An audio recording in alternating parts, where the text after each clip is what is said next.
আসসালামু আলাইকুম। সবাইকে ঈদ মোবারক। সবার ঈদ কেমন কাটাচ্ছেন? কিভাবে শুরু করছেন? আশা করি খুব ভালোভাবেই সবার ঈদ শুরু করেছেন। আমাদেরও আলহামদুলিল্লাহ খুব ভালোভাবে শুরু হয়েছে। সকালবেলা উঠে ঘুম থেকে উঠেই আম্মা সেমাই রান্না করেছে, তেলের পিঠা বানিয়েছে, চিপস ভেজেছে, নুডলস রান্না করেছে। এগুলোই হয়তোবা আপনাদের ওইদিকে অনেকেই অনেক ট্রেডিশনাল কিছু তৈরি করে থাকেন।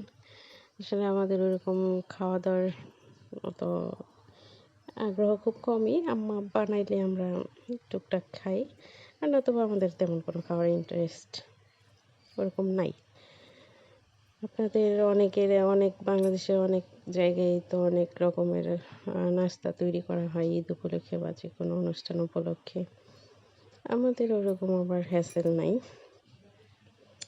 আমরা ওইরকম মোট কথা যে বানাতেও একটু হ্যাসেল লাগে, এজন্য আর কি করা হয় না। তবে এগুলোতেই যা হয়েছে এগুলোতেই সন্তুষ্ট আমরা আলহামদুলিল্লাহ। এছাড়া আরও খাবার আছে, দেখেন এটা কি আদা, আসলে আদা পেঁয়াজ কেটে রাখা হয়েছে, রসুন এগুলো ব্লেন্ড করা হবে। আর রাতের তরকারি দেখা যাচ্ছে ওগুলো। আর আপনারা আপনাদের ঈদকে কীভাবে কী নাস্তা দিয়ে শুরু করলেন জানাবেন অবশ্যই।